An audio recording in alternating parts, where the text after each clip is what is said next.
Hey guys, tonight we're taking you on a journey that will make you grateful for every breath of modern air you take, every sip of clean water, and every step you take on sanitized pavement. Picture this. You're about to spend 24 hours in Victorian London, not the romanticized version from movies with gas lamps and horse-drawn carriages, but the real deal. We're talking about arguably the most toxic, dangerous, and downright lethal urban environment in human history. A city where the very act of existing was a constant battle against death by 1,000 different poisons. This is a place where 4 million desperate souls somehow survive daily exposure to conditions that would kill a modern human within hours. If this kind of sleepy storytelling is your thing, hit like and subscribe. It's free, and you can always unsubscribe if you change your mind. You're probably thinking you could handle it. After all, how hard could 19th century city life really be? Well, buckle up, because you're about to discover that your pampered modern body, your sophisticated immune system trained on sanitized environments, and your basic survival instincts honed in safe suburbs would leave you as just another corpse in this urban hellscape before the sun sets on your first day. The moment consciousness creeps into your Victorian morning, you're already in a fight for your life that you don't even realize you're losing. Your eyes snap open in the gray pre-dawn darkness, and immediately you're choking on air, so thick with poison that breathing becomes a conscious, painful effort. This isn't just pollution, it's a toxic soup of coal smoke, sulfur dioxide, hydrogen sulfide, and industrial chemicals that would trigger immediate evacuation procedures in any modern city. The infamous London fog isn't some quaint meteorological phenomenon you've seen in period dramas. It's literally a ground-level cloud of poison gas that turns day into night and leaves trails of corpses in its wake. Every single chimney in London, and there are hundreds of thousands of them, belches out coal smoke 24 hours a day, 365 days a year. But this isn't clean-burning modern coal. This is sulfur-rich, arsenic-laden Victorian coal that produces acid rain strong enough to dissolve stone gargoyles in human lung tissue with equal efficiency. The city's factories operate without any concept of environmental regulations because the very idea of environmental protection doesn't exist yet. Soap factories pump out clouds of caustic lye that can blind you if the wind shifts. Tanneries release chromium and mercury compounds that settle on your skin like metallic snow. Gasworks produce hydrogen sulfide concentrations that would trigger hazmat protocols in modern times. You try to take a deep breath and immediately start coughing up black phlegm streaked with blood. Your throat feels like you've been gargling with hydrochloric acid mixed with ground glass. The sulfur compounds from coal burning have already begun eating away at your respiratory system's delicate tissues. Your eyes are streaming not from emotion, but from chemical burns caused by airborne acids. Within your first hour of breathing Victorian air, your lung capacity has decreased by 15%, and microscopic particles of lead, arsenic, and mercury are already crossing your blood-brain barrier. The city's thousands of foundries and metalworking shops create clouds of toxic particles that modern environmental agencies would classify as immediately dangerous to life and health. Iron oxide dust combines with coal tar vapors to create a respiratory nightmare that coats everything in a film of black, sticky poison. The air itself has a metallic taste that makes you want to vomit, but vomiting only exposes your throat to more acid damage from the poisonous atmosphere. But the atmospheric assault is just the opening act in your Victorian death sentence. You stagger to your grimy window, desperate for any relief, and you're hit with the second wave of horror. The overwhelming, gut-wrenching, vomit-inducing stench that defines Victorian London. This isn't just unpleasant. It's an olfactory assault so intense that it triggers your gag reflex and makes your eyes water with tears of pure biological distress.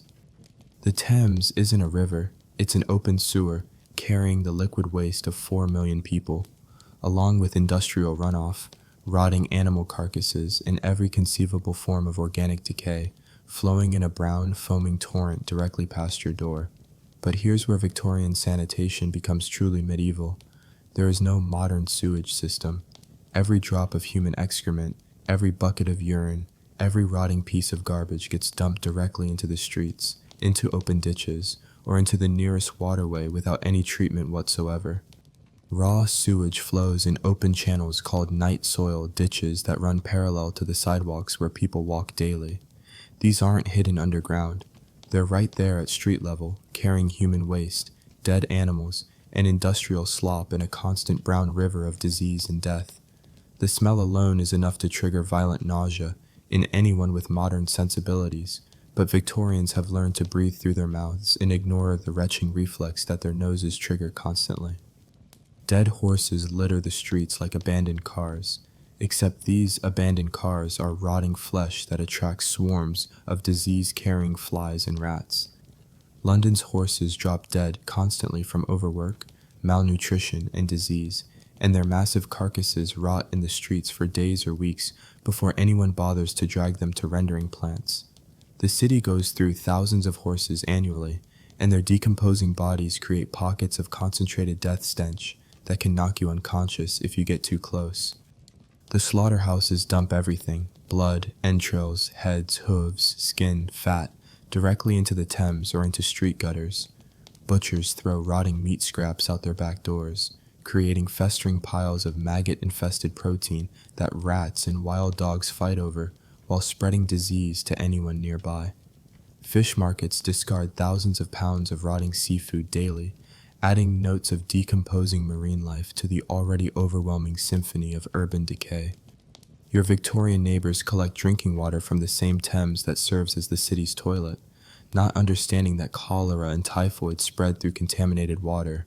You watch in horror as families fill up buckets from pumps that draw directly from sewage-contaminated sources, essentially serving liquid death to their children.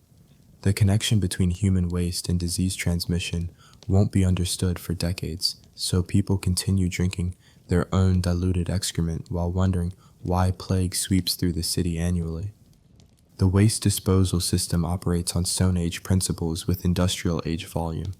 Chamber pots are emptied by throwing contents directly out windows into the street, sometimes with a shouted warning of "Garde-à-l'eau," corrupted French for "watch out for the water."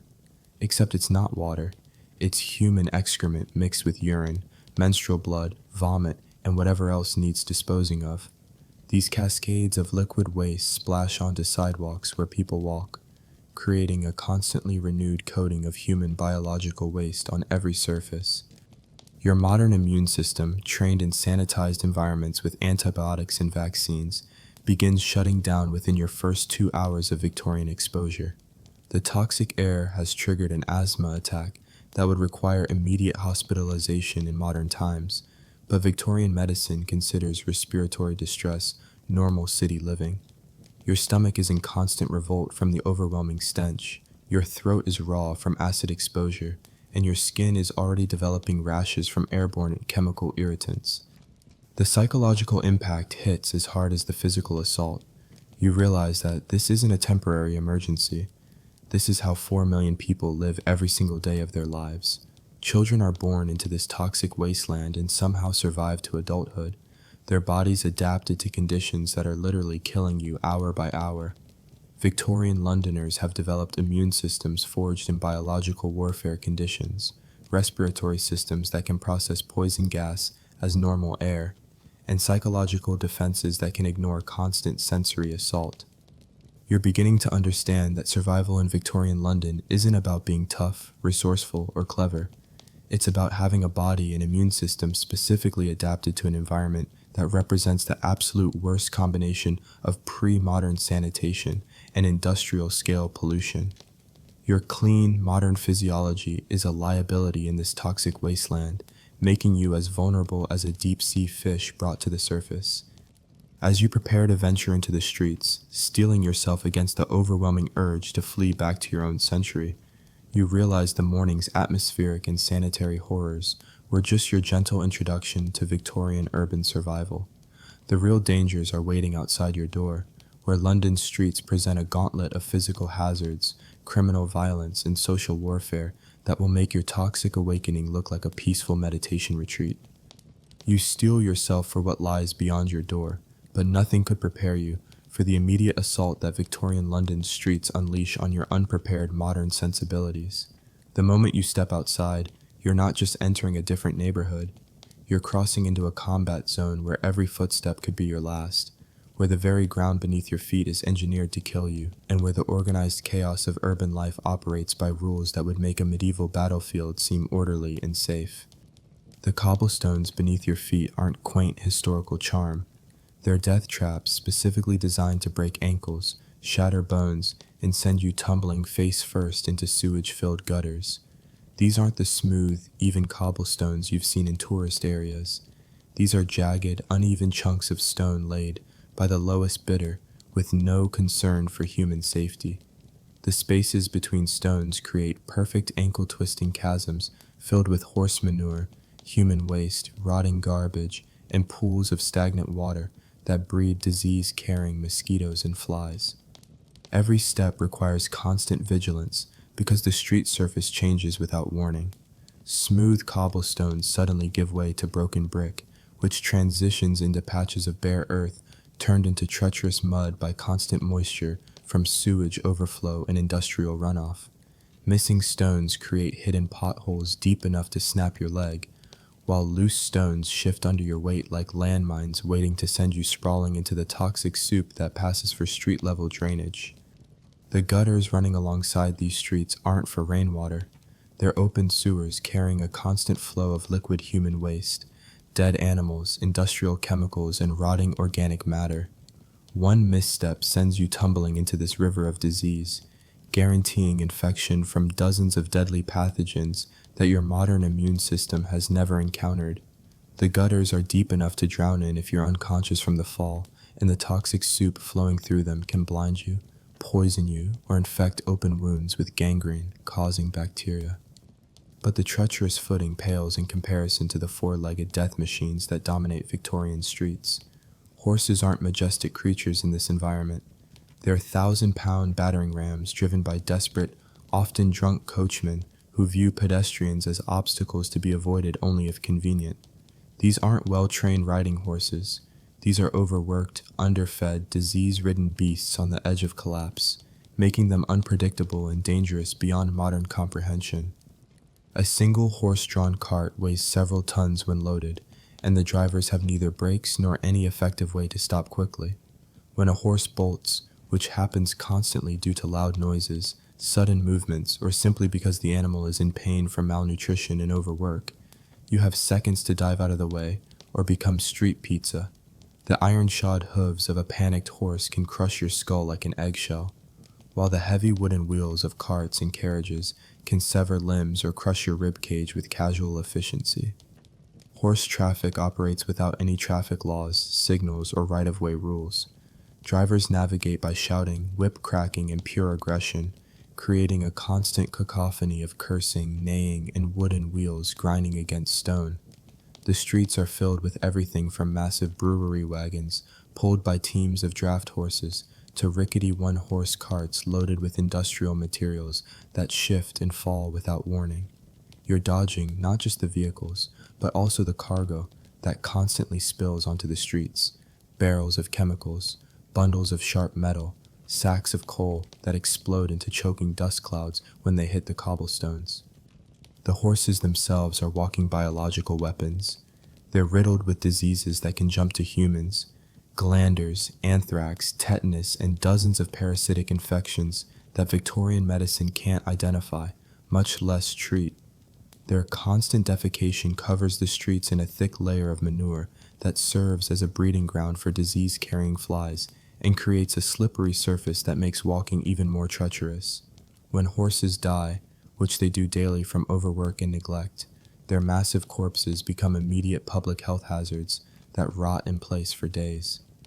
While you're focused on not being trampled to death, Victorian London's human predators are sizing you up for robbery, assault, or worse. Pickpockets operate in organized gangs with military precision, using techniques that would impress modern special forces. Children as young as 5 are trained to slice purse strings with razor-sharp knives while creating distractions that leave you bleeding and robbed before you realize what happened. The pickpocket gangs don't just steal your money, they're capable of cutting your throat if you resist, and they operate with the knowledge that Victorian police are understaffed, undertrained, and largely ineffective. A skilled pickpocket can remove your wallet, watch, and jewelry in seconds while you're distracted by avoiding horse traffic. leaving you not just robbed but potentially bleeding from razor cuts inflicted during the theft. Street thugs operate more directly, using cudgels, knives, and iron bars to simply beat victims unconscious before robbing them. These aren't desperate amateurs, they're professional criminals who've perfected techniques for quick, efficient violence that leaves no witnesses. They work in teams with lookouts positioned to spot approaching authorities and escape routes planned through the maze of narrow alleys and courtyards that honeycomb Victorian London. The crowds themselves become weapons in this environment. Victorian London's streets are packed with desperate people who view you as either a mark to be robbed or a competitor for limited resources. Pushing, shoving, and deliberate tripping are constant hazards as people fight for space on narrow sidewalks and compete for access to pumps, shops, and public facilities. A simple stumble can trigger a domino effect that sends dozens of people crashing into the sewage-filled gutters. Every person you encounter is a walking reservoir of diseases that your modern immune system has never faced. Tuberculosis, smallpox, typhoid, cholera, and syphilis spread through casual contact, shared air, and contaminated surfaces. People cough directly into the air without covering their mouths, spit constantly onto the streets you're walking on, and carry open wounds that weep infectious pus onto everything they touch. The sheer density of human bodies creates a perfect storm for disease transmission. You're breathing air that's been exhaled by hundreds of infected people, touching surfaces contaminated with every pathogen known to Victorian medicine, plus dozens that haven't been identified yet. Your hands, clothes, and exposed skin are constantly picking up bacterial and viral loads that would overwhelm modern hospital isolation protocols.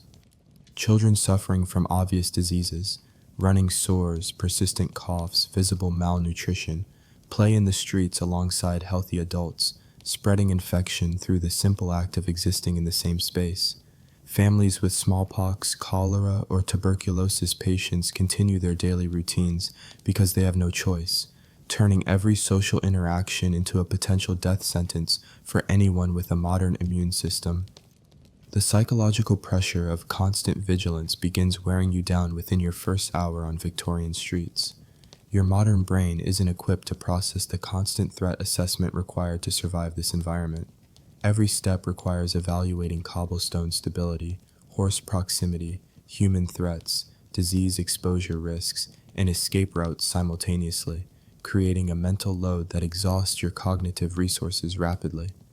Your situational awareness, trained in safe modern environments, is completely inadequate for Victorian street survival.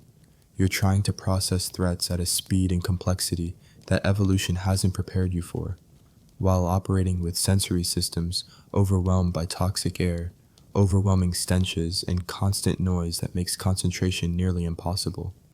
As you navigate this gauntlet of physical dangers and criminal threats, struggling to maintain your footing on treacherous surfaces while avoiding death by horse trampling and bacterial infection, you realize that reaching your destination alive is only half the battle. The food waiting for you represents an entirely new category of Victorian death trap that will test your survival skills in ways that make street navigation look like a peaceful stroll through a modern park. You've somehow survived the gauntlet of Victorian streets without being trampled by horses, robbed by pickpockets, or infected by the walking disease reservoirs that pass for fellow pedestrians. Your stomach is growling with hunger, and you foolishly think that finding food will provide some relief from the constant assault on your survival instincts. You couldn't be more wrong. Victorian food isn't nourishment. It's Russian roulette played with your digestive system, where every meal could be your last, and every bite contains enough poison to kill a modern human who hasn't spent decades building immunity to industrial toxins. The bread you're eyeing in that bakery window isn't the wholesome staff of life you know from modern times. It's a chemical warfare experiment disguised as food. Victorian bakers routinely add alum, a toxic aluminum compound, to make bread whiter and appear more appealing to customers. This isn't a trace contamination. They're adding enough alum to cause immediate kidney damage and neurological problems in anyone with a modern physiology. The flour itself is often contaminated with chalk, plaster of Paris, and bone meal to increase weight and bulk, turning what should be basic sustenance into a slow-acting poison cocktail.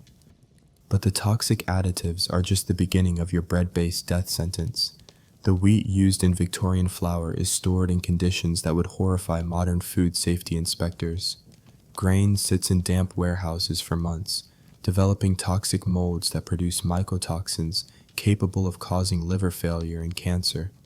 Weevils, rats, and other vermin contaminate the grain with their droppings and urine, adding bacterial infections to the already lethal mix of chemical additives and biological contaminants.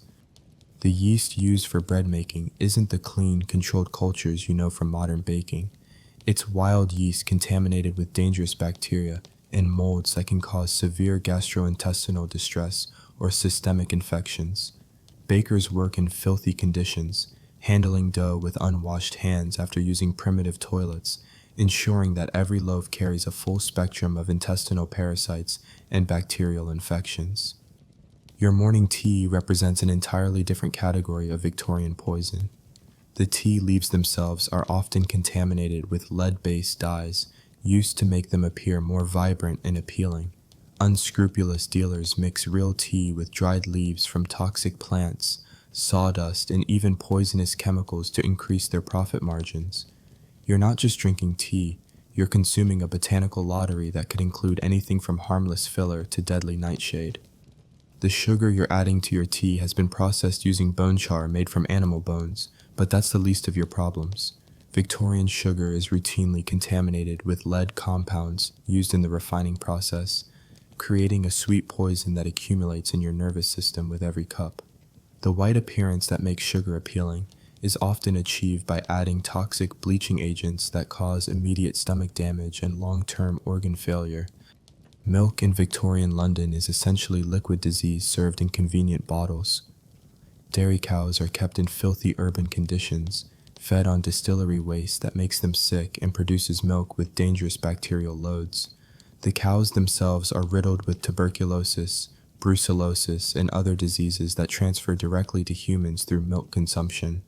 There's no pasteurization, no refrigeration, and no quality control. Just raw milk from diseased animals served at temperatures perfect for bacterial multiplication. But Victorian milk dealers make the contamination worse through deliberate adulteration. They routinely add water to increase volume, but this isn't clean water. It's the same sewage-contaminated Thames water that's spreading cholera throughout the city. They add chalk dust to make watered-down milk appear whiter and thicker, giving you a bonus dose of calcium carbonate poisoning with your morning beverage. Some dealers add formaldehyde as a preservative, turning your milk into embalming fluid that preserves you from the inside out. The meat available in Victorian markets would trigger immediate health department shutdowns in any modern city. Animals are slaughtered in filthy conditions by workers who have no understanding of food safety or disease transmission. Meat sits in open-air markets for days, covered in flies and developing bacterial loads that guarantee food poisoning for anyone with a modern digestive system. There's no refrigeration, no quality inspection, and no concern for the health of consumers. Butchers routinely sell meat from diseased animals, hiding obvious signs of infection with strategic cutting and creative presentation. Pork infected with trichinosis, beef from tubercular cattle, and poultry carrying salmonella are sold as premium products to unsuspecting customers. The sausages are even worse. They're made from scraps of rotten meat, sawdust, and whatever other filler materials are available, seasoned with toxic preservatives and stuffed into intestines that haven't been properly cleaned. Fish represents another category of Victorian food poisoning. London's fish market sells seafood that's been sitting in the sun for days, developing bacterial loads that would be classified as biological weapons in modern times. The Thames provides fish that have spent their lives swimming in raw sewage and industrial waste, concentrating heavy metals and toxic chemicals in their flesh to levels that cause immediate poisoning in humans. Restaurant dining isn't an escape from food contamination. It's a concentration of every possible food safety violation you can imagine. Victorian restaurant kitchens operate without running water, proper waste disposal, or any understanding of cross-contamination prevention. Cooks prepare food with unwashed hands after handling raw meat and using primitive toilets, ensuring that every dish carries a full spectrum of dangerous bacteria. The cooking utensils themselves are toxic hazards. Pots and pans are made from materials that leach dangerous compounds into food during cooking. Lead-based glazes on ceramic dishes poison every meal served on them. Copper cookware, popular in Victorian kitchens, creates toxic copper compounds when exposed to acidic foods, causing immediate gastrointestinal distress and long-term neurological damage. Street vendors represent the absolute pinnacle of Victorian food danger. These mobile poison distributors operate without any oversight, selling food prepared in conditions that would make a garbage dump seem sanitary. Hot pies filled with mystery meat of dubious origin, candies made with toxic dyes and lead-based sweeteners, and beverages mixed with contaminated water create a perfect storm of foodborne illness and chemical poisoning. The gin being sold by street vendors isn't just alcoholic, it's literally poisonous. Victorian gin is often made with industrial alcohol contaminated with methanol, which causes blindness and death in doses that would be considered moderate drinking by modern standards. The juniper flavoring is mixed with turpentine and other industrial solvents that add exotic chemical burns to your drinking experience. Your modern digestive system, accustomed to regulated, inspected, and sanitized food, begins shutting down within hours of Victorian dining. The bacterial loads alone would overwhelm your intestinal defenses, causing severe dysentery that could kill you through dehydration. The toxic chemical additives attack your liver and kidneys simultaneously, while heavy metal contamination begins accumulating in your nervous system. The psychological impact of realizing that every food option is potentially lethal creates a survival dilemma that Victorian Londoners face daily. You need calories to survive, but every source of calories comes with a significant risk of immediate poisoning or long-term organ damage. This isn't malnutrition, this is active chemical and biological warfare disguised as the food supply. As your stomach cramps from its first encounter with Victorian cuisine, and your vision blurs from the lead poisoning already coursing through your bloodstream, you realize that feeding yourself has only prepared you for the next phase of your Victorian death sentence. The workplace awaits, where industrial safety standards that wouldn't qualify as suggestions in modern times will test your survival skills in ways that make contaminated food seem like a minor inconvenience. You've barely survived your first Victorian meal, and your stomach is already staging a full-scale rebellion against the toxic cocktail of contaminated food and chemical additives coursing through your digestive system. But hunger is the least of your problems now, because Victorian survival means working, and Victorian work means entering industrial hellscapes that make modern war zones look like peaceful office environments. Welcome to the age of unrestricted capitalism, where human life is cheaper than machine oil, and workplace safety is a concept that won't be invented for another century. The factory whistle screams at dawn, and you join the flood of desperate workers pouring into industrial buildings that are essentially death traps designed to extract maximum productivity from human bodies before discarding them like broken machinery. These aren't the regulated, inspected workplaces you know from modern times. These are industrial slaughterhouses where workers are the livestock, and management's only concern is how much labor they can extract before you collapse from exhaustion, disease, or catastrophic injury.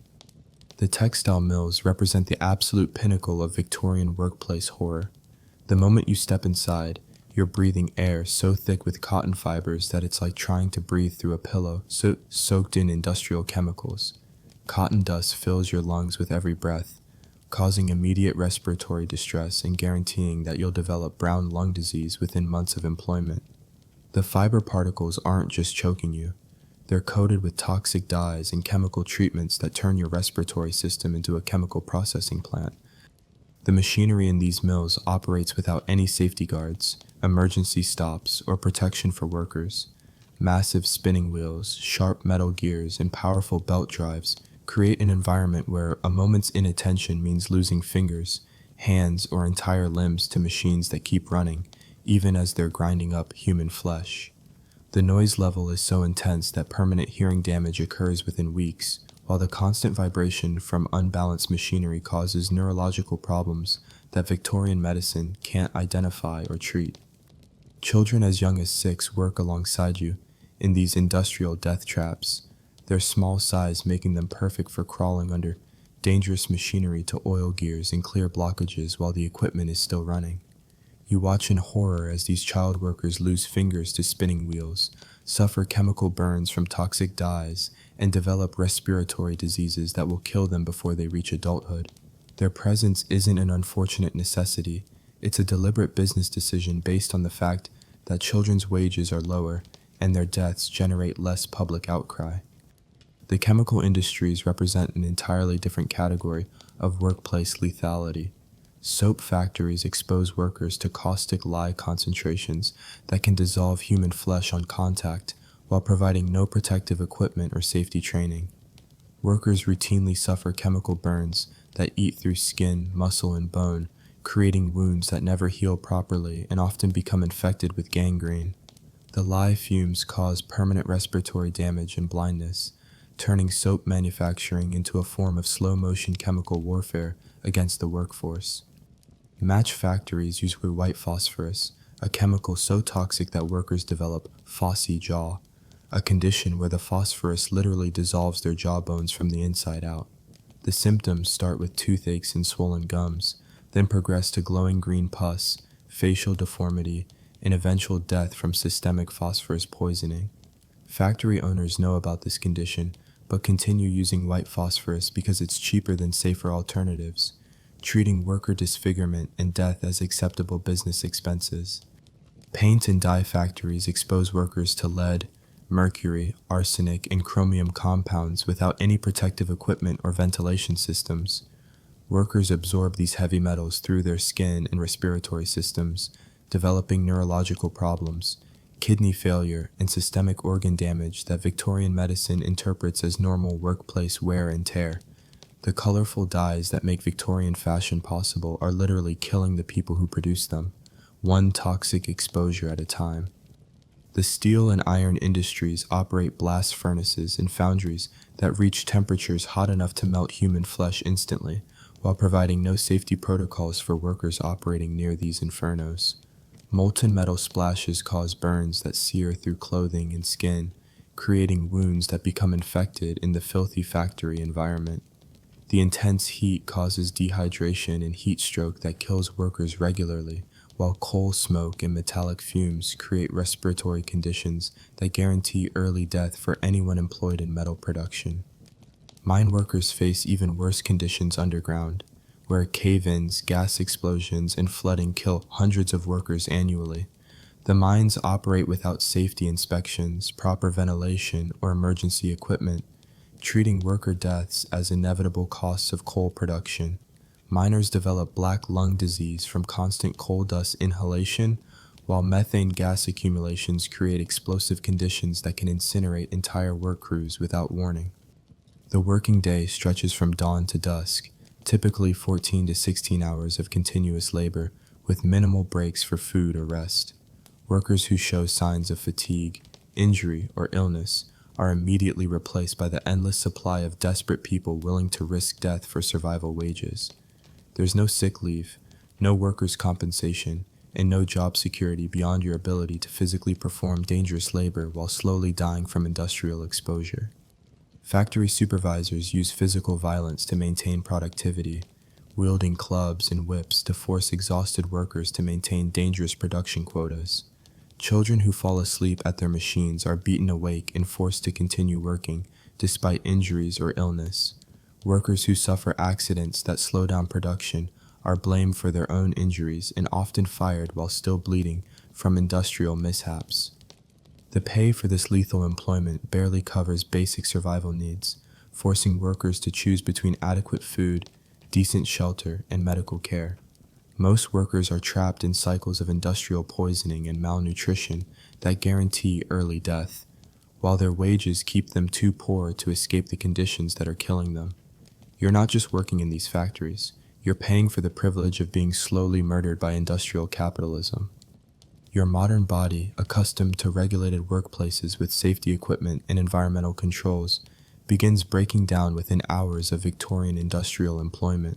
The toxic chemical exposure overwhelms your liver and kidneys, while the physical demands of operating dangerous machinery without safety training guarantee immediate injury. The psychological stress of watching coworkers die from preventable accidents while knowing that you're next creates mental trauma that Victorian society has no resources to address. The realization hits like a sledgehammer. Victorian work isn't employment. It's a form of socially acceptable human sacrifice where desperate people trade their lives for barely adequate survival resources. The Industrial Revolution hasn't freed humanity from poverty. It's created new and more efficient ways to kill poor people while generating profits from their deaths. As your hands blister from operating machinery without protective equipment and your lungs begin filling with toxic particles that will kill you slowly over months or years, you understand that surviving the Victorian workplace is just preparing you for the next phase of your death sentence. Medical care awaits, where Victorian doctors will finish what industrial poisoning started, using treatments that make workplace accidents seem like gentle healing therapies. Your body is breaking down from industrial poisoning, your lungs are filling with toxic particles, and your hands are bleeding from operating machinery that treats human flesh as disposable components. In modern times, you'd head to an emergency room for immediate medical intervention. In Victorian London, seeking medical care isn't relief. It's actively volunteering for treatments that will accelerate your death through procedures that combine medieval brutality with industrial-age chemical warfare disguised as healing. Victorian medicine operates on theories that are not just wrong, they're catastrophically, homicidally wrong in ways that turn every medical intervention into a form of legalized torture. Doctors believe that most diseases are caused by bad air or moral weakness, leading to treatments that ignore actual medical problems while inflicting additional trauma on already suffering patients. The medical establishment has convinced itself that pain is therapeutic, that bleeding patients improves their health, and that toxic chemicals administered in lethal doses represent cutting-edge pharmaceutical science. The moment you enter a Victorian doctor's office, you're subjected to diagnostic procedures that would qualify as assault in modern times. Doctors examine patients with unwashed hands after treating infectious diseases, ensuring that every medical consultation includes cross-contamination with whatever plague is currently sweeping through their patient population. They use the same instruments on multiple patients without any cleaning or sterilization, turning medical equipment into disease transmission vectors that guarantee you'll leave sicker than when you arrived. Victorian physicians diagnose illnesses based on theories that read like fantasy novels written by sadists. They believe that your personality determines your susceptibility to disease, that moral failings manifest as physical symptoms, and that the best way to treat any condition is to make the patient suffer more than the disease itself. Depression is treated as a character flaw, physical injuries are blamed on spiritual weakness, and infectious diseases are attributed to moral corruption that requires punishment rather than medical intervention.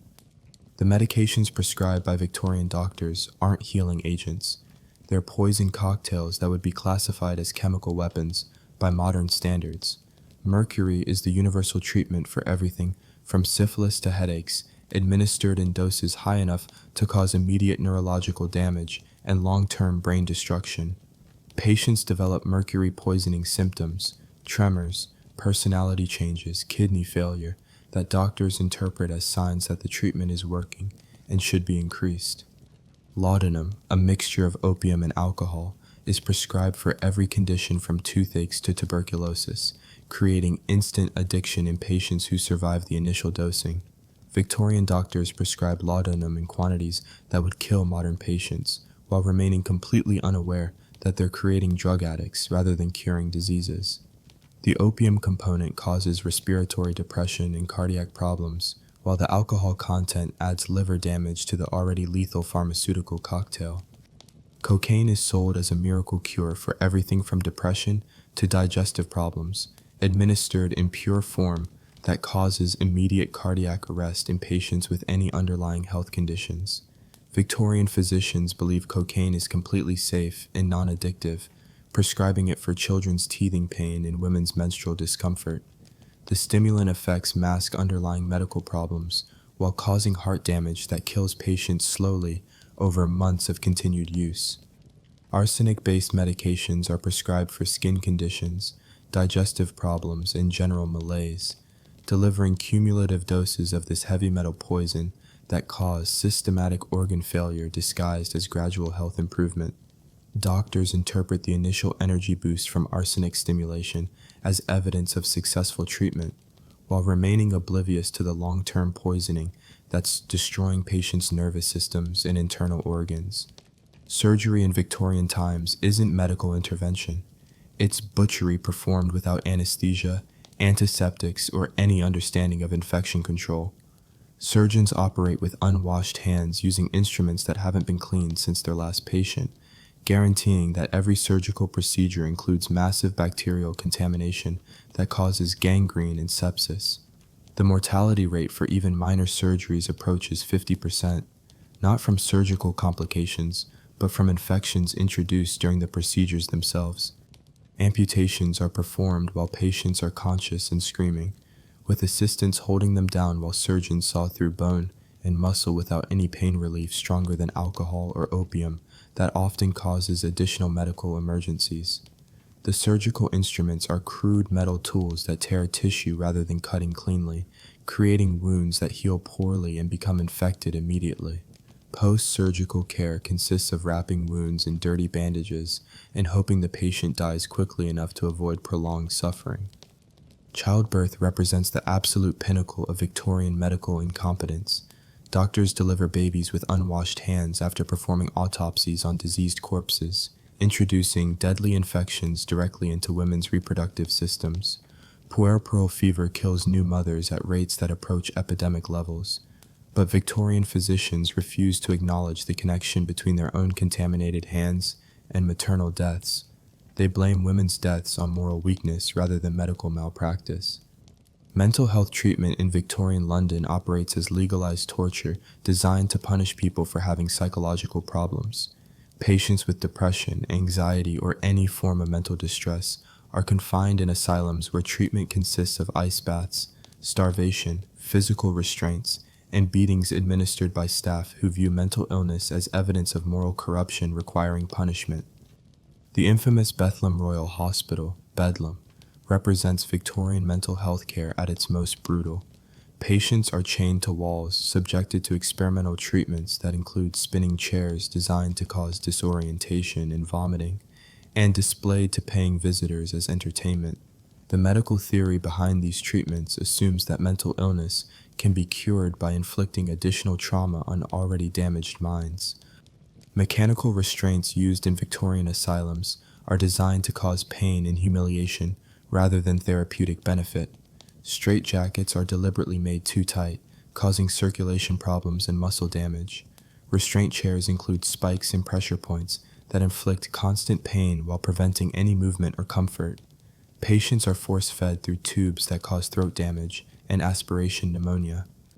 The social stigma attached to mental health treatment means that seeking help for psychological problems results in permanent social ostracism and legal disability.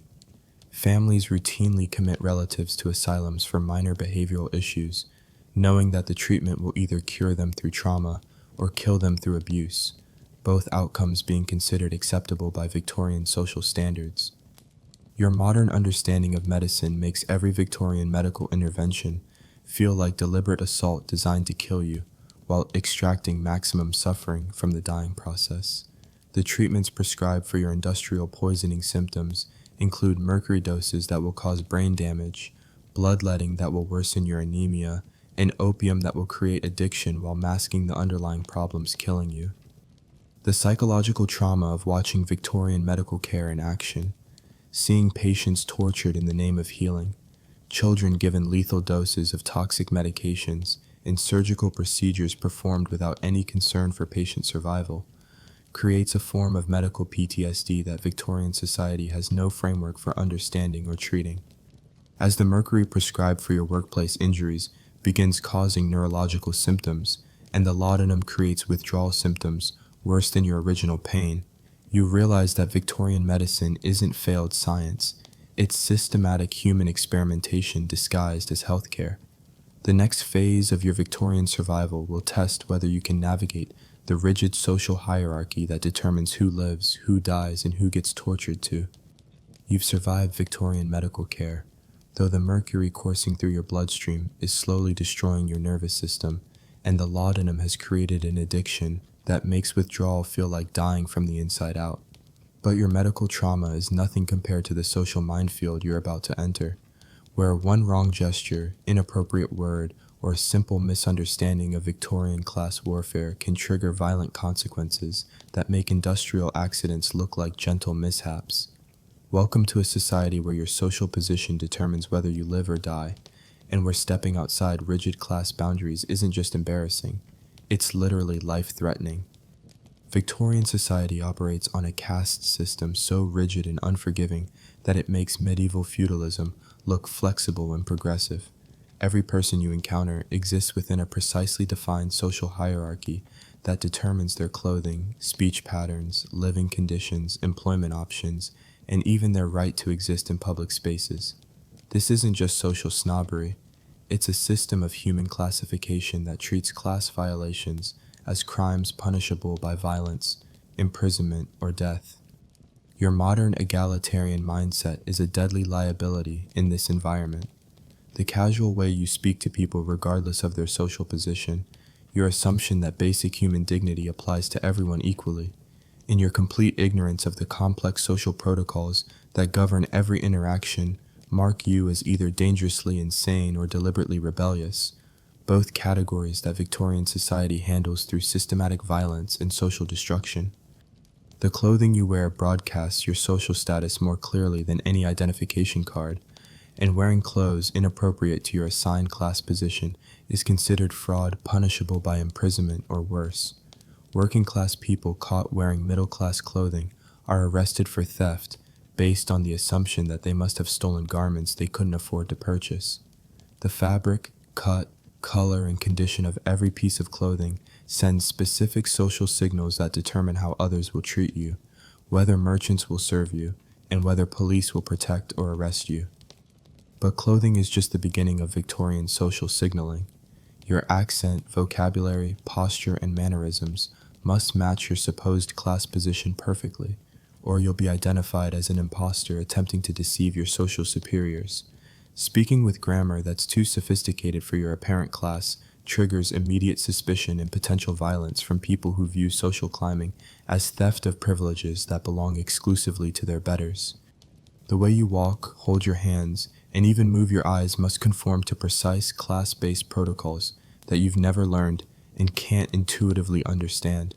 Working-class people are expected to avoid direct eye contact with their social superiors, to step aside when upper-class individuals approach, and to demonstrate constant deference through body language that communicates their acceptance of social inferiority. Failing to perform these submissive behaviors correctly triggers immediate punishment from both authorities and fellow citizens who view class violations as threats to the entire social order. Victorian gentlemen carry walking sticks, not as fashion accessories, but as weapons for beating people who fail to show proper respect or who accidentally violate social protocols through ignorance. These beatings aren't criminal assault, they're socially acceptable methods of enforcing class boundaries and teaching social inferiors their proper place in the hierarchy. The police won't intervene when upper-class men beat working-class people for social infractions, because maintaining class distinctions is considered more important than preventing violence.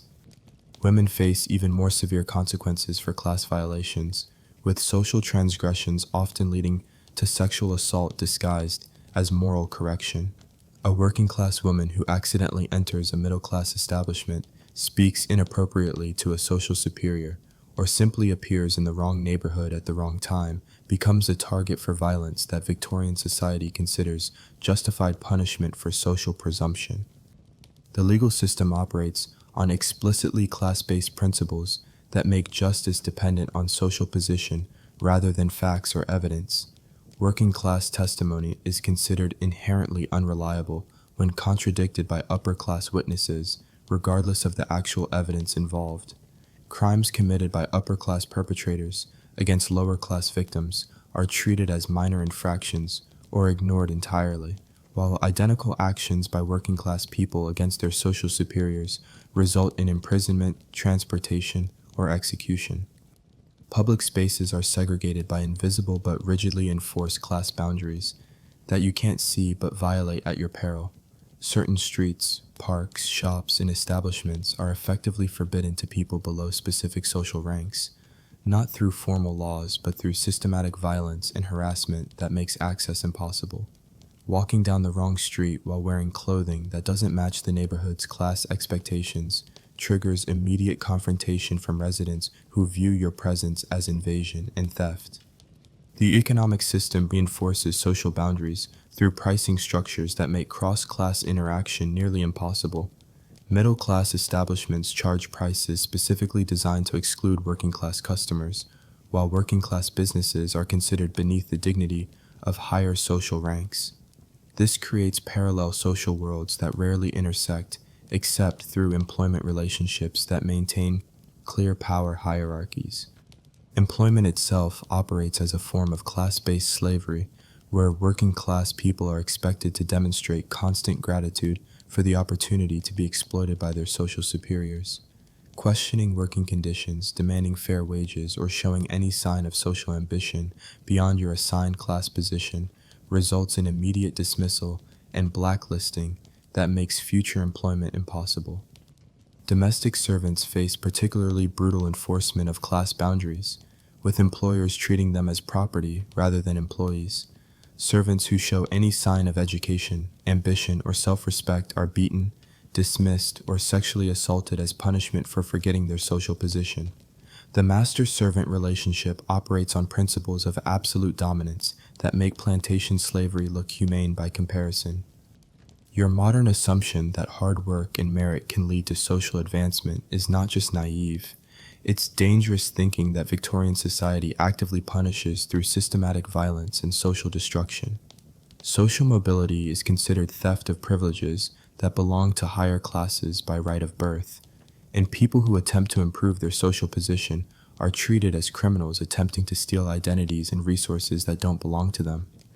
The psychological pressure of constant social vigilance creates a form of class-based PTSD, where every interaction becomes a potential trigger for violence or social destruction.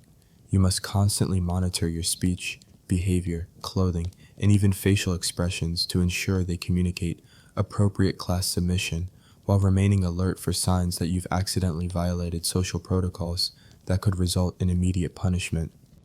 Your modern democratic values make you fundamentally incompatible with Victorian social hierarchy. Your belief in human equality, individual rights, and social justice marks you as a dangerous radical whose ideas threaten the entire social order. Victorian society will eliminate this threat through whatever means necessary, from social ostracism to physical violence to legal persecution that destroys your ability to survive in their rigidly stratified world. As you struggle to navigate social interactions where every word and gesture could trigger violent consequences, where your clothing marks you as either legitimate or criminal, and where your basic human dignity depends on performing class submission that violates everything you believe about human worth, you realize that survival in Victorian society means surrendering your identity and accepting social degradation as the price of continued existence. The evening's entertainment awaits, promising pleasures that will test your survival instincts in ways that make social warfare seem like gentle disagreement. You've somehow navigated the social minefield of Victorian class warfare without being beaten to death for improper deference or arrested for wearing clothes above your station, though your constant anxiety about triggering violent class enforcement has left you mentally exhausted and desperate for relief. Unfortunately, Victorian entertainment isn't relaxation. It's a collection of deadly pleasures designed to separate desperate people from their money, while poisoning, maiming, or killing them in the process. Welcome to leisure activities that make industrial work look safe and medical treatment seem therapeutic. The opium dens that dot Victorian London's East End aren't exotic retreat centers. They're death factories disguised as entertainment venues, where customers pay for the privilege of slowly poisoning themselves while surrounded by human misery that would shock modern sensibilities. These establishments operate in basements and back rooms that lack ventilation, sanitation, or any concern for customer safety, creating environments where overdose, disease transmission, and violent crime are considered normal business operations. The opium being sold in these dens isn't pure pharmaceutical-grade product. It's contaminated street drugs mixed with toxic adulterants that increase profits while guaranteeing customer addiction and eventual death. Dealers cut opium with everything from powdered glass to arsenic compounds, creating drug cocktails that cause immediate organ damage while providing the euphoric effects that keep customers returning until their bodies completely break down from cumulative poisoning. The pipes and equipment used for opium consumption are shared among dozens of users without any cleaning or sterilization, making every smoking session a disease transmission event that spreads tuberculosis, syphilis, hepatitis, and dozens of other infectious diseases through contaminated mouthpieces. The same pipe that provides your temporary escape from Victorian misery also delivers bacterial and viral loads that will kill you slowly over months of continued use. The customers in opium dens represent the absolute bottom of Victorian society, people so desperate for relief from their circumstances that they're willing to trade their remaining life expectancy for a few hours of chemical oblivion. You're surrounded by walking corpses in various stages of opium-induced decay, their bodies slowly shutting down from drug poisoning, while their minds retreat into chemical fantasies that provide temporary escape from unbearable reality. The den operators prey on customer desperation with calculated cruelty, extending credit to addicts who can't pay while using debt collection methods that include violence, sexual assault, and sale into prostitution or illegal labor contracts. Addiction becomes a form of slavery where customers trade their bodies, possessions, and remaining dignity for continued access to drugs that are slowly killing them. Gin palaces represent a different category of Victorian entertainment death trap, where alcohol poisoning is considered a recreational activity and customer mortality is factored into normal business operations. These establishments serve industrial alcohol, mixed with toxic additives that create immediate intoxication while causing liver damage, blindness, and neurological problems that Victorian medicine can't identify or treat. The gin being served isn't distilled spirits. It's essentially industrial solvent flavored with juniper and whatever other chemicals are available to mask the taste of methanol and other toxic alcohols that cause immediate poisoning. A single night of gin palace drinking can cause permanent blindness, liver failure, or death from alcohol poisoning. But customers continue drinking because alcohol provides the only available escape from Victorian urban misery. The gin palaces operate without any safety regulations, quality control, or concern for customer welfare. Bartenders serve drinks that would be classified as industrial waste in modern times, while remaining completely ignorant of the connection between their products and the high mortality rates among their regular customers. The establishments make their profits from volume sales rather than customer retention, because they know most regular drinkers will die from alcohol poisoning within months of becoming steady customers. The clientele in gin palaces includes desperate workers spending their survival wages on liquid poison, prostitutes drinking to numb themselves before returning to work, and criminal elements who use alcohol as liquid courage before committing violent crimes. The atmosphere combines desperation, violence, and chemical poisoning in ways that make every visit a potential death sentence from alcohol poisoning, violent assault, or disease transmission through contaminated drinking vessels. Sporting events in Victorian London aren't civilized entertainment.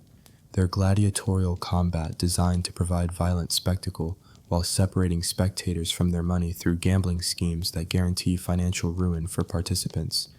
Bear baiting, dog fighting, and bare-knuckle boxing operate without safety regulations, medical supervision, or any concern for participant survival, creating entertainment where death and permanent injury are considered normal outcomes rather than tragic accidents.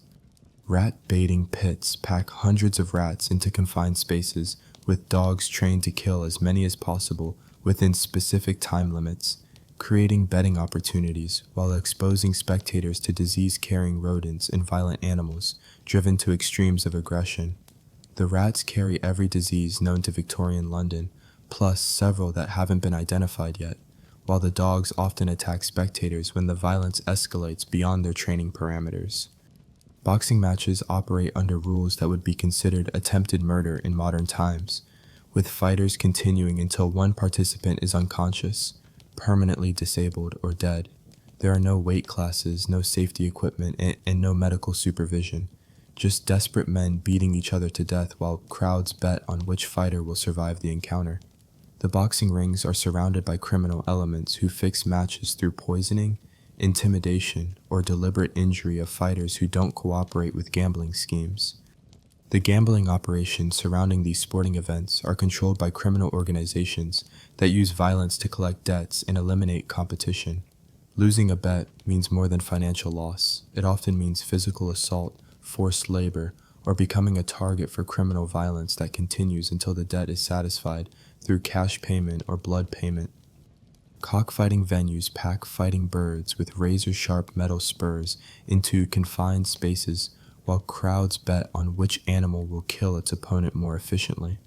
The birds are trained for maximum aggression and equipped with weapons designed to cause immediate death or permanent injury, creating spectacles of animal violence that often spill over into human violence when gambling disputes escalate beyond verbal disagreement. The prostitution districts represent Victorian entertainment at its most exploitative and dangerous, where sexual services come with guaranteed exposure to venereal diseases that Victorian medicine can't cure and criminal violence that authorities ignore as acceptable business practices. The women working in these establishments aren't independent contractors. They're essentially slaves controlled by criminal organizations that use violence, debt, and drug addiction to maintain control over their human merchandise. The brothels operate in buildings that lack basic sanitation, medical care, or safety measures, creating environments where disease transmission, violence, and exploitation are considered normal business operations. Customers face immediate exposure to syphilis, gonorrhea, and other sexually transmitted diseases that Victorian medicine treats with mercury poisoning and other therapeutic methods that are often worse than the original infections. Your modern immune system and moral sensibilities make you completely unprepared for Victorian entertainment culture, where every pleasure comes with immediate physical danger and long-term health consequences that guarantee early death. The chemical poisoning from contaminated alcohol and drugs, the disease exposure from unsanitary conditions and shared equipment, and the violence that surrounds all forms of Victorian leisure activity combine to create entertainment options that are essentially suicide, with extra steps. As the gin burns through your digestive system, while the opium shuts down your respiratory system, and the sounds of violent entertainment echo through streets where human life has no value beyond its entertainment potential, you realize that Victorian pleasure-seeking is just another form of the systematic human destruction that defines every aspect of life in this urban hellscape. The night is falling, and with it come predators who make daytime dangers seem like gentle inconveniences. The toxic entertainment has left you poisoned, diseased, and financially ruined, but at least the gin has numbed your awareness of the mercury destroying your nervous system and the opium addiction that's slowly shutting down your respiratory system. Unfortunately, Victorian London doesn't offer safe passage home after dark. It transforms into a hunting ground where predators, both human and inhuman, emerge from shadows to prey on anyone desperate or foolish enough to venture into streets that become rivers of blood and violence once the sun disappears behind the toxic smog. This is Jack the Ripper's London, but the Ripper isn't unique. He's just the most famous member of a serial killer population that makes modern crime statistics look like peaceful suburban incidents. The East End alone harbors dozens of active serial killers who operate with complete impunity because Victorian police are so understaffed, undertrained, and overwhelmed that multiple murder sprees blend into the background noise of urban violence that kills hundreds of people weekly through perfectly legal means. The Ripper's Whitechapel murders aren't aberrations. They're simply the most publicized examples of systematic predatory violence that defines Victorian London's night economy. Serial killers target prostitutes because their deaths generate minimal police interest and public outcry, but also because the prostitution districts provide perfect hunting grounds where screams are ignored as normal business sounds and blood-soaked alleys are considered standard working conditions rather than crime scenes. The surgical precision of the Ripper's mutilations isn't the work of a medical professional. It's the natural result of a society where butchering animals and humans requires similar techniques, and where anatomical knowledge is common among slaughterhouse workers, barbers, and anyone who's worked in the medical trade. Victorian London produces dozens of people with the skills necessary for efficient human dismemberment, making the Ripper's abilities less remarkable than his ability to avoid capture in a city where police surveillance is virtually non-existent. But serial killers represent just one category of Victorian nighttime predators. Organized criminal gangs control entire neighborhoods through systematic violence that makes modern organized crime look like amateur hour. These aren't romantic gentleman criminals. They're brutal predators who use torture, mutilation, and mass murder to maintain territorial control and eliminate competition from rival organizations. The Peaky Blinders and similar gangs sew razor blades into their hat brims, not as fashion statements, but as weapons designed to cause maximum facial damage during street fights that determine territorial boundaries and criminal hierarchy.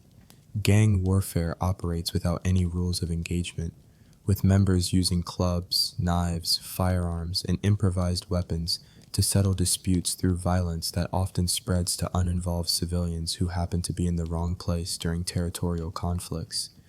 Protection rackets operate through systematic terror campaigns that use arson, assault, and murder to convince business owners that paying criminal organizations is cheaper than rebuilding after gang attacks.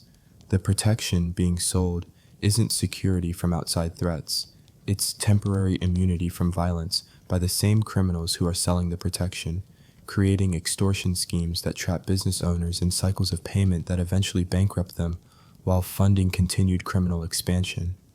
Drug trafficking organizations control opium distribution through violence that eliminates competitors and maintains customer loyalty through debt collection methods that include kidnapping, torture, and forced prostitution. The opium trade isn't a genteel business arrangement. It's systematic human trafficking disguised as pharmaceutical commerce, with criminal organizations treating addicts as property rather than customers. The police force that's supposed to maintain order consists of poorly paid, minimally trained men who are more likely to participate in criminal activity than prevent it. Victorian police officers supplement their inadequate wages through corruption schemes that include taking bribes from criminals, participating in illegal gambling operations, and directly profiting from prostitution and drug trafficking they're supposed to be suppressing. Police investigation techniques consist primarily of arresting whoever is most convenient rather than whoever actually committed crimes, leading to conviction rates based on social class rather than evidence.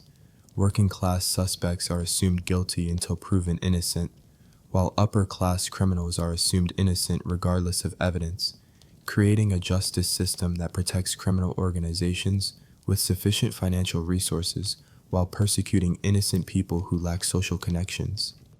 The few honest police officers are systematically eliminated through criminal violence or departmental corruption that makes effective law enforcement impossible. Officers who attempt to investigate organized crime find themselves reassigned to ineffective positions, denied backup during dangerous situations, or simply murdered by criminal organizations that operate with unofficial police cooperation. Street robbery operates with military efficiency, using tactics developed by criminal organizations that treat mugging as a form of urban warfare.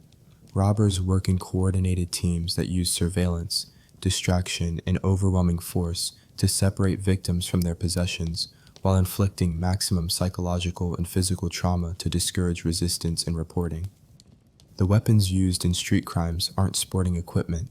They're tools designed specifically for human damage, including lead pipes, razor-edged knives, brass knuckles embedded with sharp metal points, and clubs weighted with metal cores that can crush skulls with single blows. Criminal violence is designed to disable victims permanently rather than simply overcome resistance, creating street crime that leaves survivors with permanent disabilities even when they avoid death. Murder rates in Victorian London exceed wartime casualty statistics, but most killings are never investigated because police resources are focused on protecting upper-class neighborhoods while ignoring violence in working-class areas where most of the population lives. Bodies found in the Thames are often assumed to be suicides rather than murder victims, while obvious homicides in poor neighborhoods are dismissed as inevitable consequences of moral degeneracy, rather than crimes requiring investigation. The legal system treats murder as a serious crime only when victims belong to upper social classes, creating a two-tier justice system where killing working-class people carries minimal legal consequences while harming social superiors results in immediate execution. This selective enforcement encourages criminal violence against the poor while protecting the wealthy through legal mechanisms that make class-based murder effectively legal. Assault and battery are so common that Victorian hospitals treat violence-related injuries as routine medical practice rather than evidence of criminal activity. Doctors become experts in treating knife wounds, club injuries, and other trauma that would trigger immediate police investigation in modern times, but which Victorian society considers normal urban living hazards that require medical treatment rather than criminal prosecution. Your modern expectation of police protection and legal justice makes you completely unprepared for Victorian crime reality, where criminals operate with near complete impunity, while victims are blamed for their own misfortune and advised to avoid criminal areas rather than expect law enforcement intervention. The police exist primarily to protect upper-class property rather than working-class lives, leaving the majority of the population defenseless against criminal predators who face minimal risk of arrest or prosecution. The psychological impact of constant criminal threat creates a form of urban PTSD, where every shadow could conceal a predator, every sound might signal an attack, and every interaction with strangers carries the risk of robbery, assault, or murder.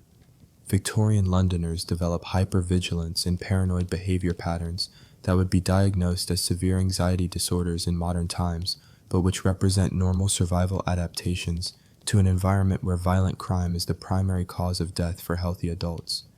As you stumble through dark streets where gas lamps provide just enough illumination to make you visible to predators while leaving attackers concealed in shadows, where every footstep could be your last and every alley might contain your murderer, you realize that surviving Victorian nighttime isn't about avoiding bad neighborhoods. It's about accepting that the entire city becomes a killing field after dark. The night is far from over, and even reaching shelter alive won't guarantee survival when Victorian beds themselves represent death traps that make street violence seem like external threats. You've miraculously survived the gauntlet of Victorian street crime without being murdered, mutilated, or robbed blind by the predators who own the night, though the constant terror of potential violence has left you in a state of hypervigilant exhaustion that makes every shadow seem threatening and every sound potential evidence of approaching death. Finally, you reach what appears to be shelter, a bed where you can rest and recover from the day's accumulated poisoning, disease exposure, industrial injuries, and psychological trauma. Unfortunately, Victorian beds aren't refuges from the urban hellscape. They're concentrated death traps that combine every lethal element of Victorian living into intimate, inescapable environments where sleep becomes the final phase of your systematic destruction. The bed you're approaching isn't the clean, sanitized sleeping surface you know from modern times. It's a biological warfare laboratory disguised as furniture, teeming with parasites, bacteria, and toxic chemicals that will assault your body throughout the night while you're unconscious and defenseless. Victorian bedding operates as an ecosystem of human misery, where insects, microorganisms, and industrial poisons work together to ensure that rest becomes another form of slow-motion torture designed to break down your immune system while you sleep. The mattress beneath you isn't filled with clean materials. It's stuffed with horsehair, straw, and organic matter that's been decomposing for years while absorbing every bodily fluid, chemical spill, and infectious agent that previous occupants have contributed to its toxic mixture. This isn't just unsanitary. It's a concentrated repository of disease-causing organisms that have been breeding and mutating in the perfect environment created by warmth, moisture, and organic decay that makes your mattress a petri dish of evolutionary pathogen development. But the decomposing mattress stuffing is just the foundation for a parasite ecosystem that would horrify modern entomologists. Bedbugs aren't occasional nuisances in Victorian beds. They're permanent residents that exist in populations dense enough to drain significant amounts of blood from sleeping humans, while injecting anticoagulants and disease-causing organisms directly into your bloodstream through hundreds of feeding wounds that become infected immediately and in the filthy sleeping environment. These aren't the small, manageable bedbug populations that modern pest control can eliminate. These are massive colonies that have been breeding undisturbed for decades, creating insect populations that can consume enough blood to cause anemia in healthy adults while spreading diseases through their feeding habits. The bedbugs inject saliva containing bacteria, viruses, and parasites that cause systemic infections, while their feeding wounds provide entry points for additional pathogens present in the contaminated bedding materials. Fleas represent another category of Victorian bedtime predator, jumping between human hosts while carrying plague bacteria, typhus, and dozens of other diseases that can kill healthy adults within days of infection. The fleas in Victorian beds aren't just carrying diseases from previous human occupants, they're also carrying pathogens from the rats, cats, dogs, and other animals that share Victorian living spaces, creating cross-species disease transmission that introduces animal pathogens into human bloodstreams. Lice infestations in Victorian bedding operate as mobile disease transmission networks, spreading from host to host while carrying typhus, trench fever, and other bacterial infections that cause high fever, organ failure, and death in patients without access to modern antibiotics. The lice don't just bite, they defecate on human skin while feeding, introducing bacterial contamination directly into feeding wounds that become infected immediately in the unsanitary sleeping environment. The combination of bedbugs, fleas, and lice creates a parasitic feeding frenzy that turns sleep into a bloodletting session where insects drain your circulatory system while injecting disease-causing organisms that overwhelm your immune system. You're not just being bitten, you're being systematically infected with multiple diseases simultaneously, while parasites consume enough blood to cause measurable physiological damage. But the insect assault is just the beginning of your bedroom-based death sentence. The air you're breathing in Victorian sleeping quarters is saturated with tuberculosis bacteria from previous occupants who've died slow, lingering deaths while coughing infectious sputum into bedding materials that never get properly cleaned or sterilized. Every breath introduces tubercular bacteria into your respiratory system, while the confined sleeping space ensures maximum exposure to airborne pathogens. Tuberculosis transmission in Victorian bedrooms operates with the efficiency of modern biological warfare, with infected individuals spreading the disease through airborne droplets that remain viable in bedding materials for months after the original host has died. The same bed that's supposed to provide rest becomes a tuberculosis infection chamber where healthy people are systematically exposed to lethal respiratory diseases that Victorian medicine can't cure. The confined airspace of Victorian bedrooms creates perfect conditions for airborne disease transmission, with poor ventilation ensuring that infectious agents remain concentrated in breathing air throughout the night. Smallpox, influenza, pneumonia, and dozens of other respiratory diseases spread through bedroom air that's recycled repeatedly without any filtration or fresh air exchange. Your heating arrangements represent another category of bedroom-based death trap, with Victorian heating systems producing carbon monoxide levels that cause brain damage and death in sleeping occupants who can't detect the odorless, colorless poison gas that's slowly suffocating them.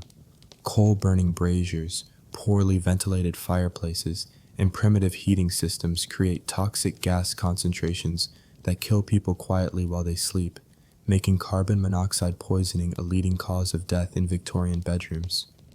The carbon monoxide doesn't just cause immediate death, it produces chronic poisoning symptoms that include headaches, confusion, and respiratory problems that Victorian medicine interprets as natural illness rather than environmental poisoning.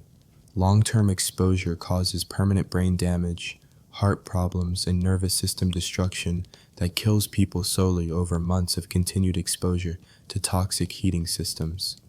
Fire represents the ultimate Victorian bedroom hazard, with heating systems, candles, and oil lamps creating constant ignition sources in buildings constructed entirely from flammable materials without any fire safety systems or escape routes. Victorian buildings burn with incredible speed and intensity, creating fire traps where sleeping occupants are burned alive or suffocated by smoke before they can escape from structures designed without any consideration for fire safety.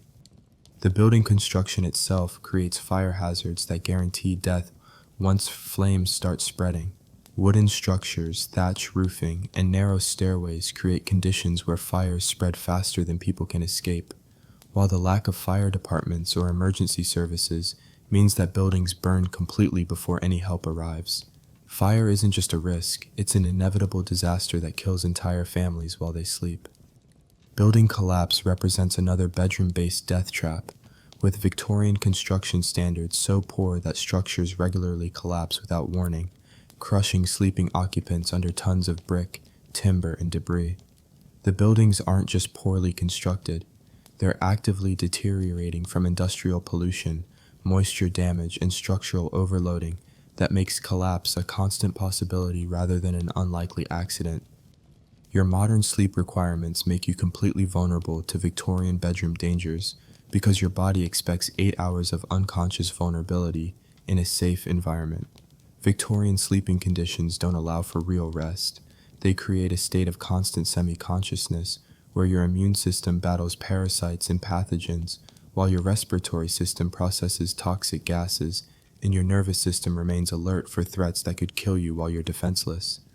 The cumulative effect of parasitic blood loss, disease exposure, toxic gas inhalation, and constant stress creates a spiral of physiological breakdown that makes each night's sleep less restorative than the previous night's trauma.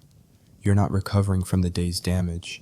You're accumulating additional damage that compounds with existing injuries, poisoning, and disease to accelerate your systematic destruction. Sleep deprivation becomes another weapon in Victorian London's arsenal of human destruction, with the combination of physical discomfort, constant threats, and toxic environment making restful sleep impossible. Your modern body requires quality sleep for immune system function, mental health, and physical recovery, but Victorian sleeping conditions actively prevent the rest your body needs, while inflicting additional damage that requires even more recovery time you can't get. As the bedbugs begin their nightly feeding frenzy and the tuberculosis bacteria from previous occupants start colonizing your respiratory system, while carbon monoxide from the heating system slowly suffocates your brain and the building structure creaks ominously, under loads it was never designed to bear, you realize that Victorian bedtime isn't rest. It's the final phase of a systematic killing process that's been building throughout your 24-hour death sentence. The night is almost over, but morning won't bring relief. It will only reveal the extent of the damage that Victorian living has inflicted on your modern body and mind. You've somehow survived the night in your parasite-infested deathbed, though the bedbugs have drained enough blood to leave you anemic while injecting a cocktail of diseases directly into your bloodstream. The tuberculosis bacteria are colonizing your lungs with Victorian efficiency, and the carbon monoxide from your heating system has caused enough brain damage to make coherent thought increasingly difficult. But survival isn't victory, it's simply a postponement of the inevitable systematic failure that Victorian London has been orchestrating since the moment you took your first breath of toxic air 24 hours ago. Your modern body has reached its breaking point, and the cumulative assault of industrial poisoning, bacterial infection, parasitic infestation, and environmental toxicity is about to deliver the final blow that no amount of willpower or modern medical knowledge can prevent. The mercury prescribed by Victorian doctors has been accumulating in your nervous system throughout your 24-hour ordeal, and now it's reaching concentrations that cause permanent neurological damage. Your hands shake uncontrollably as mercury poisoning attacks your motor control centers, while your vision blurs and doubles as the heavy metal destroys your optic nerves. The tremors aren't just inconvenient, they're evidence that mercury is literally dissolving your brain tissue from the inside out, creating lesions that would be visible on modern brain scans as areas of dead neural tissue. The laudanum addiction forced on you by Victorian medical treatment has created physical dependence that makes withdrawal feel like dying, but continued use is shutting down your respiratory system with each dose. Your breathing becomes increasingly shallow and irregular as opium compounds depress your brain's ability to control automatic functions like heartbeat and respiration. You're caught in a pharmaceutical death trap where stopping the medication causes withdrawal that could kill you, but continuing it guarantees respiratory failure within hours. The lead poisoning from contaminated food, water, and air has been building up in your bones and organs, and now it's reaching critical levels that cause systemic organ failure. Your kidneys are shutting down as lead damages the delicate filtration mechanisms that remove toxins from your blood, while your liver struggles to process the overwhelming chemical load from 24 hours of Victorian toxic exposure. The lead isn't just poisoning you, it's replacing essential minerals in your body chemistry, causing enzymatic failures that make normal cellular metabolism impossible. The bacterial infections from contaminated food and water have overwhelmed your intestinal tract, causing bloody dysentery that's rapidly dehydrating you while introducing systemic infections into your bloodstream. The cholera bacteria from Thames water are producing toxins that cause massive fluid losses through vomiting and diarrhea, while typhoid bacteria are attacking your internal organs and causing the high fever that's slowly cooking your brain tissue. Your immune system, already compromised by toxic exposure and malnutrition, is completely overwhelmed by the dozens of diseases you've been exposed to in the past 24 hours. Tuberculosis is spreading through your respiratory system, smallpox is beginning to erupt on your skin, and syphilis is attacking your cardiovascular system simultaneously. Your body is fighting a war on multiple fronts against pathogens that Victorian medicine can't identify, much less treat effectively. The industrial chemicals you've inhaled and absorbed through your skin are causing massive organ damage that cascades through your body systems. The sulfur dioxide from coal smoke has burned away the protective lining of your respiratory tract, while arsenic compounds from contaminated food are causing liver necrosis and cardiovascular collapse. Your skin is breaking out in chemical burns and toxic rashes that signal systemic poisoning from dozens of industrial compounds that shouldn't exist in human tissue. The psychological trauma of witnessing 24 hours of systematic human suffering has pushed your mind beyond its capacity to process horror and maintain sanity.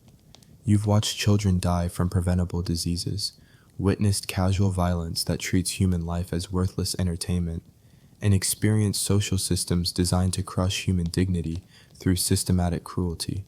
Your modern moral framework can't integrate these experiences without breaking down completely. The constant hypervigilance required for Victorian survival has exhausted your nervous system beyond recovery. Your adrenal glands have been pumping stress hormones continuously for 24 hours, while your brain processes threats at levels that exceed human evolutionary capacity. The psychological pressure of constant life or death decision-making has caused a form of acute stress disorder that manifests as paranoid delusions, uncontrollable shaking, and complete inability to distinguish between real and imagined threats.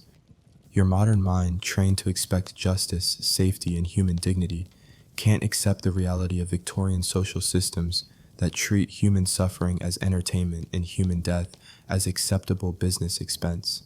The cognitive dissonance between your moral expectations and Victorian reality has created a psychological break that manifests as complete dissociation from your circumstances and inability to process sensory input coherently. Sleep deprivation from the parasite-infested bed has prevented the neural recovery that your brain needs to process trauma and maintain psychological stability. Without adequate rest, your mind is literally breaking down as neural pathways become damaged from overuse, and your memory systems fail to consolidate the overwhelming sensory input from 24 hours of constant crisis management. The malnutrition from Victorian food has left your body without the basic nutrients needed for cellular repair and immune system function. Your modern metabolism, accustomed to adequate protein, vitamins, and minerals, is shutting down as vitamin deficiencies cause scurvy, beriberi, and other nutritional diseases that Victorian medicine considers normal working-class health conditions rather than preventable medical emergencies. Your cardiovascular system is failing under the combined assault of toxic chemicals, bacterial infections, and physical stress that has pushed your heart beyond its capacity to maintain circulation.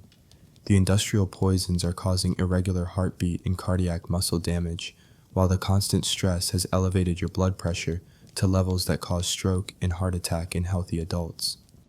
The combination of respiratory depression from opium, lung damage from toxic air, and bacterial pneumonia from disease exposure has reduced your oxygen levels to the point where your brain tissue is dying from hypoxia. You're suffocating slowly while conscious, as your damaged respiratory system can't provide enough oxygen to maintain vital organ function.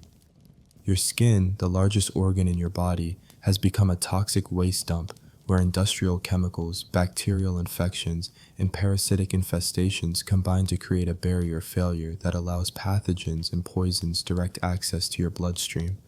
Chemical burns, infected insect bites, and systematic dermatitis have turned your skin into an open wound that can't heal in the contaminated Victorian environment. The final realization hits with crystalline clarity. You're not dying from any single cause.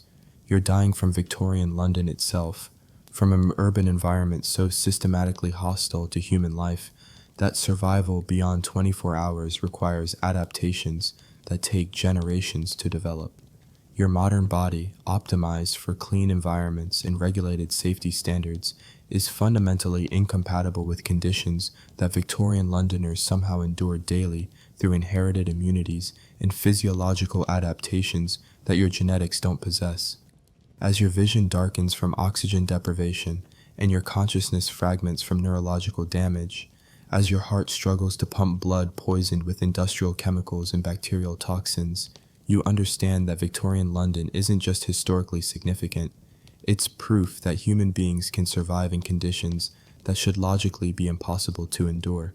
The 4 million people who somehow live through this daily apocalypse represent an evolutionary miracle of adaptation to systematic environmental hostility. Your last coherent thought, before mercury poisoning and respiratory failure drag you into unconsciousness, is wonder at the incredible resilience of people who not only survived these conditions, but somehow found ways to love, create art, raise families, and build communities in the midst of urban warfare against human existence itself. They weren't stronger or braver than modern people. They were simply adapted to a world that treated human life as raw material for industrial progress. The darkness closing in around your consciousness isn't just personal death. It's your return to a century where human life has value, where clean air and water are basic rights rather than impossible luxuries, where medical care heals rather than poisons, and where survival doesn't require daily miracles of endurance against systematic environmental hostility designed to kill you efficiently and profitably. And there you have it, guys, 24 hours in Victorian London that would have killed you in a dozen different ways before you even realized you were dying. From the toxic air that burned your lungs with your first breath to the parasite-infested bed that drained your blood while you slept, every single aspect of Victorian urban life was designed, not intentionally but through the brutal logic of unregulated industrial capitalism, to extract maximum productivity from human bodies before discarding them like broken machinery.